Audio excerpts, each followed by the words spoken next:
All right, so today we're diving into something pretty unique, someone's personal exploration of self-awareness.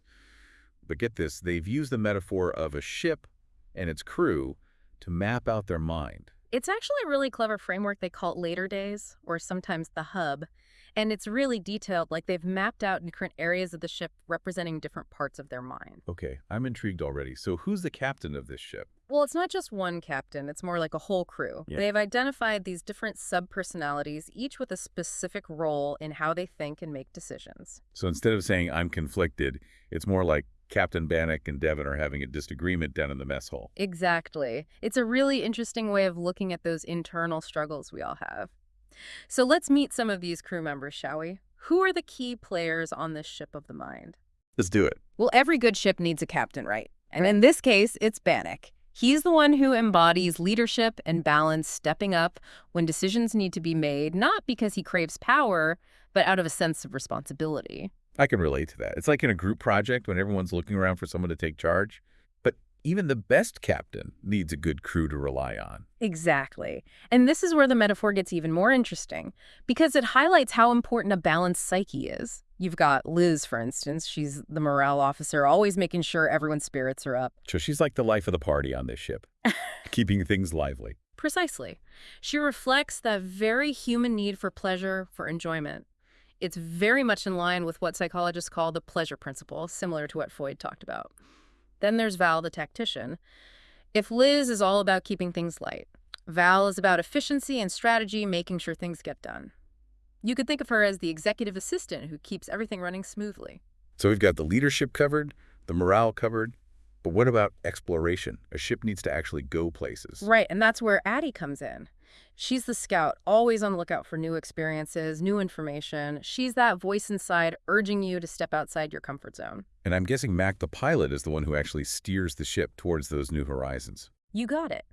Mac is all about action, taking the reins and navigating towards whatever's caught Addie's eye.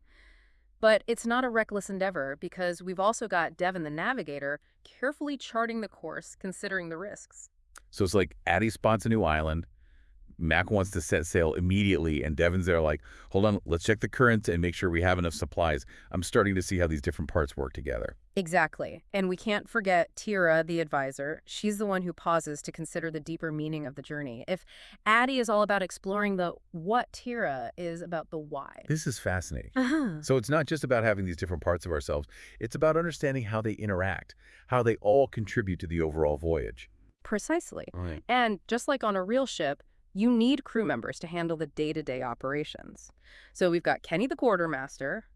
Think of him as the organizer, the one who makes sure everything runs smoothly from supplies to maintenance. So if Kenny's in charge, you can be sure there's a place for everything and everything's in its place. 100%. And of course, we can't forget Tommy the engineer. He's the tinkerer, always coming up with new ideas to keep the ship running smoothly. This is incredible. I'm already thinking about who my own inner crew might be. And, we can't forget the emotional well-being of the crew. Every ship needs someone to patch up those metaphorical wounds, right? Absolutely. That's where Kelly comes in. She's the healer, the one who embodies empathy and compassion. If there's a conflict on board, she's the one who makes sure everyone feels heard and supported. It's like this model of the mind has really thought of everything. And what's interesting is that they've even described how their personal spaces on the ship reflect their roles. Yes. For example, they describe Liz's room as this really luxurious space with clothes and accessories everywhere. And then you've got Kenny's room, which is Spartan, clean, and perfectly organized. Wow, the attention to detail is amazing. Mhm. It really brings the whole thing to life. It's not just about who these subpersonalities are. It's about their environment, how it reflects their inner world, and how they all come together as a team. Exactly. And that's where things get even more interesting because this isn't just a static picture. It's a dynamic system. It's got its own internal logic. And Okay, so how does this actually work in practice? Let's say you encounter a new piece of information, a challenge, even just a regular Tuesday. How does this ship crew actually process it? so imagine you come across something new. Could be an article, you read a challenge at work, or even just you suddenly get a craving for, I don't know, tacos. Okay, now you're speaking my language, tacos. Well, in this model of the mind, as a ship, Addie the scout would be the first one to notice. Remember, she's drawn to novelty.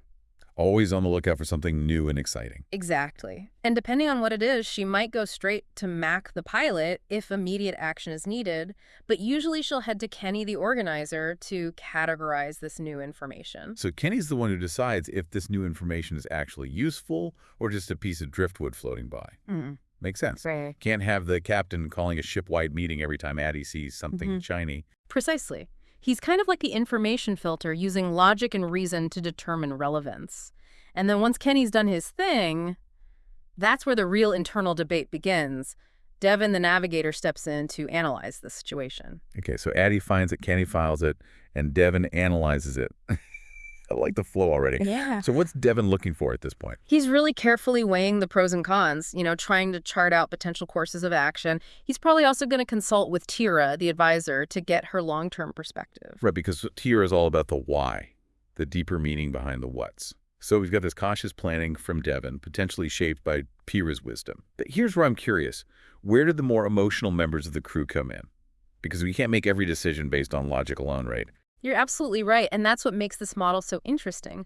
So while all this analysis is happening, Kelly, the healer is really tuning in to the emotional atmosphere on board. So she's checking the vibe. Are we feeling anxious about this new information? Excited. Conflicted? Exactly. She's all about that gut feeling, making sure that any decisions are aligned with the ship's overall well-being and values. And then there's Liz, our morale officer, who represents that drive for fulfillment. Right. Liz wants to make sure this decision is actually going to spark some joy, bring some excitement to the journey. Precisely. Is this going to energize the crew? Does it align with their goals and desires? Okay, so we've got a cautious plan from Devin, maybe with some tweaks from Tira, and we've factored in the emotional impact thanks to Kelly and Liz. This is getting good. So now it goes to Captain Bannock for the final say. You would think so, right? But here's where it gets really brilliant. Remember how I said this model is designed for resilience? It's not just about one person calling all the shots. There's a safety net built in. Okay, now I really want to hear about this safety net. Tell me more. So Bannock takes all the input he's received from the crew and makes a preliminary decision. But before anything actually happens, it goes back to Devin one last time. And if he has any doubts, any reservations whatsoever, it goes straight to Val for a final check. Val the tactician, the one who gets things done, that's a serious gut check right there. Exactly. And she's not afraid to overrule the captain, especially if she thinks the plan is short-sighted or doesn't align with the ship's long-term goals.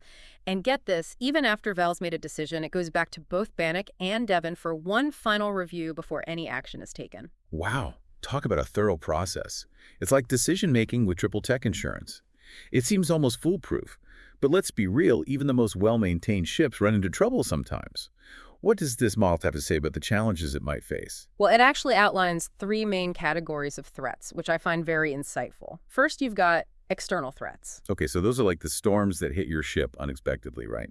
Job loss, relationship issues, global pandemics, the stuff you just can't predict. Exactly. Those external forces that impact the ship no matter how prepared the crew might be. And then there are what they call ship damages. So less about sudden storms and more like the slow leaks that can sink you if they're not addressed. Exactly. Think burnout, creative ruts, neglecting your physical or emotional needs. Those subtle forms of wear and tear that can really accumulate over time. It's like they're the silent killers of a fulfilling life. Yeah. Things you don't even realize are holding you back until it's almost too late. That's such a good point. Yeah. And then finally, there's the most interesting category, I think, crew conflicts.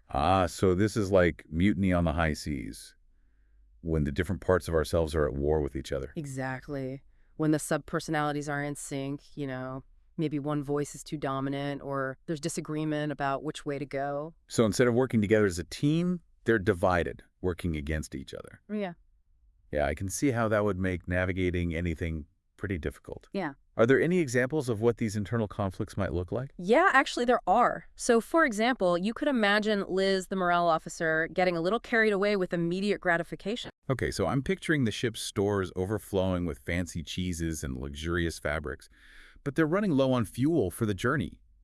Indulgence is fun and all until you're stranded at sea. Exactly. Or think about Kenny the quartermaster. He might become so focused on organization and efficiency that there's no room left for spontaneity. No more impromptu side quests to explore a cool island because it's time to reorganize the map drawer. Ouch. I think it never can either, too. So we've talked about the potential dangers, both external and internal. Let's talk about the good stuff. How does this ship metaphor actually equip us to deal with those challenges and thrive? Well, that's where the teamwork aspect becomes so important. Each subpersonality has a unique role to play in not just keeping the ship afloat, but in helping it sail smoothly through those rough waters. So it's not just about avoiding disaster. It's about using the strengths of each crew member to actually navigate those challenges more effectively. How would that work in a real-life scenario? Let's say a huge storm hits, one of those external threats we talked about. Right. Well, in that moment, you've got Captain Bannock's steady leadership.